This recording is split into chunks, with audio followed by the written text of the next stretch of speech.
Hi guys, welcome back to our channel. So today we are making a Christmas recipe for you guys, which we promised in our latest video. So this one is our Paleo Hazelnut Chocolate Tart, and it is so good. I made it on the weekend and everybody loved it, even people that aren't like strictly paleo. So we really came at this recipe with the aim to create something that you can bring to a party or Christmas day that nobody's going to know is paleo. So if you're trying to dodge desserts which are commonly containing wheat and dairy, but you kind of don't want to miss out and you want to sort of fly under the radar a little bit, you can bring your own dessert to share and everyone's going to love it and it'll be healthy as well. So this one is of course dairy free, so no milk or cream or anything, and it is also gluten free obviously. And there was a final one, it also doesn't have eggs and it doesn't have almonds. So for any of you people that are doing AIP, it's not 100% AIP because it does have hazelnut, but sensitive to eggs, sensitive to almonds, we're using neither of those ingredients today. So just to explain further, what we are making is the crust is a hazelnut crust and it's filled with a chocolate ganache, and we also add raspberries. So we like to add a nice tart fruit like raspberry to cut through the richness of the chocolate, because the chocolate filling is really nice and rich. It's like a ganache. It's like so rich, and then when you have that raspberry, it's like that tart like just cuts through it. But if you don't prefer raspberry, you could also use strawberry or even like blueberry, whatever you prefer really. Yep. And we'll also mention before we get started, this recipe is really simple. There are only 11 ingredients, and that includes like the pinch of salt. So there's really like 10 core ingredients here, and it's really clean. So we're gonna get started. So for this recipe, you're actually only going to need 11 ingredients, so it's super simple. So to make the crust, you will need 1.5 cups of hazelnut flour, half a cup of tapioca flour, 1 tablespoon of honey, and 4 tablespoons of coconut oil. Then for the filling, you'll need 100 grams of dark chocolate, 1/4 cup of cacao powder, 2 tablespoons of stevia or erythritol, we like to use a mix, a pinch of sea salt, 1 cup of coconut cream, a punnet of raspberries, and a teaspoon of vanilla bean paste. Okay, so before we get started, we're going to preheat our oven to 180 degrees fan force, or around 360 Fahrenheit for all of our American followers. So we are going to jump straight in and start making the crust. So this one gets baked in the oven, so it's not like one of those raw treat type situations. So it is going to be like a crunchy, real crust. And we only have 4 ingredients that we're using today. So we've got our hazelnut, our tapioca, our honey, and our coconut oil. So I'm going to go straight ahead and put our dry ingredients into our mixing bowl and then follow with the wet ingredients. So I'm just going to pop in half a cup of our tapioca flour. And then we're going to do 1.5 cups of our hazelnut meal. So you can actually find hazelnut meal if you're in Australia in like Coles and Woolworths. It's actually really easy to find. Or if you're really into DIYing it, you can actually make your own hazelnut meal, but we're not that gung-ho at the moment. Does anyone say gung-ho in other countries? I don't think so. So now I'm just putting in the 1.5 cups of hazelnut flour. And we'll just give that a little mix so that the tapioca and the hazelnut is all mixed up together. And we're actually going to put in a pinch of salt as well. So now we're going to go in with our wet ingredients. So we're going to be putting in 4 tablespoons of our coconut oil and 1 tablespoon of honey. So when you do this, you might kind of like have a moment where you panic and you think that it's too dry, but the trick is really to just keep working it with your hands, and then once you put it into the tart, you'll be really applying pressure and pressing that down, so the oiliness will kind of really come out then, and you'll see that there's enough oil to dry mixture, if that makes sense.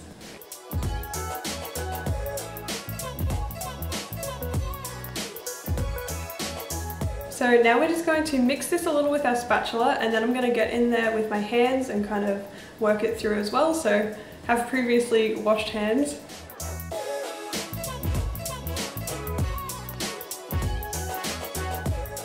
Okay, so this is kind of what it's going to look like. So you can see it's a little bit flaky still, but once we apply pressure to that in the bottom of our tin, you're going to notice that it is really quite oily and it will hold together, so don't fret.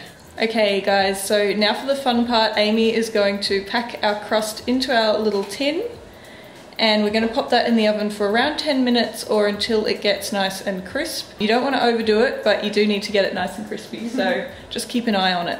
Okay, so before we pack this in, we're actually just going to rub in some coconut oil, so greasing your pan so that it'll come out easily. So just popping in a little bit of coconut oil, and then I'm just going to go around with some paper towel. Make sure that we get into all of these little grooves in the sides because we want that to come out nice and perfect. Okay, so now we're just going to press in our crust. So I'm just going to use my hands again and just kind of roughly go in and pressing it in, so you can just chuck in handfuls of it. So you just want to kind of be pressing it down and making sure that it's nice and even the whole way, and sparing enough so that you can come up along these edges as well.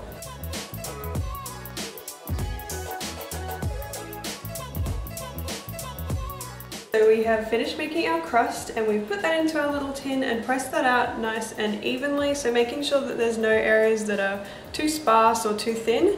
And now we're just going to pop this into the oven for around about 10 minutes until it browns and looks really nice and crisp.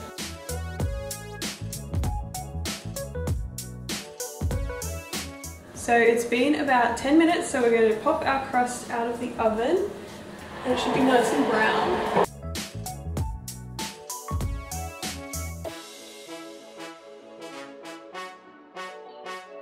Okay, so now onto the filling. This is really simple. So basically all the ingredients go into a little saucepan, and we're going to heat them and combine them together. So we are adding in a cup of coconut cream. Now I like to try and get the nice thick creamy part as much as possible. So if you've left it in the fridge for a little while, that's the best way to sort of separate the more watery part from the cream, and that will help your tart to set nice and perfectly. We're also going to add 1/4 of a cup of cacao powder, as well as 100 grams of dark chocolate. So this is the 90% Lindt chocolate, so you can see this is going to be really nice and rich. So we also add 2 tablespoons of stevia powder, so it's kind of up to you how sweet you want it. So I'd recommend tasting it before you actually get done with your filling, just to make sure it's sweet enough for your taste. And then we also add just a pinch of salt and about a teaspoon of vanilla bean paste.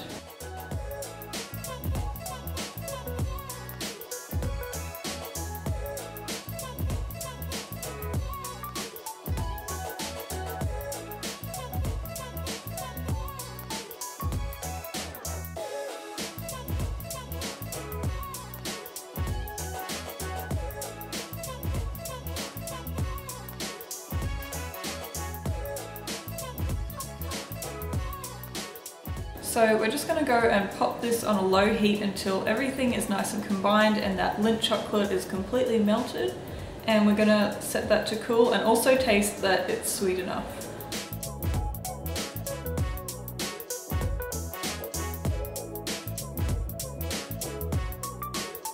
Okay, so we have our nice tart mixture here, and we're going to pour it in while it's still warm, because the coconut cream can sort of form a little bit of a skin if you leave it to set too long in the pan before we transfer it to the tart.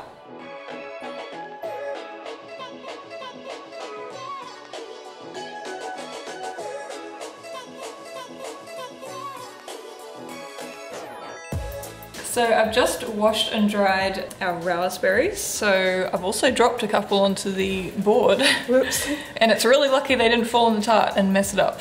Basically, we're going to decorate by making a little circle around the outside.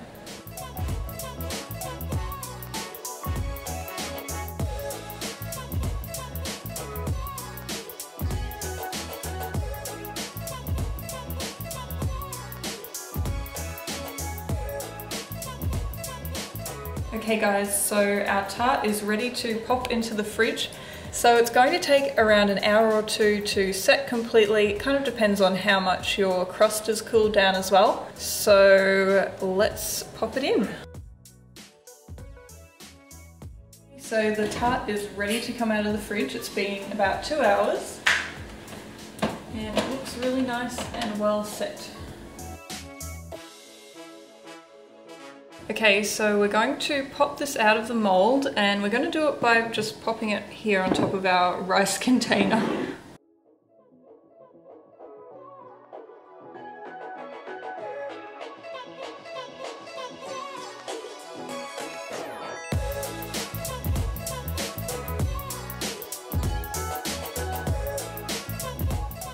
Okay, so the moment of truth.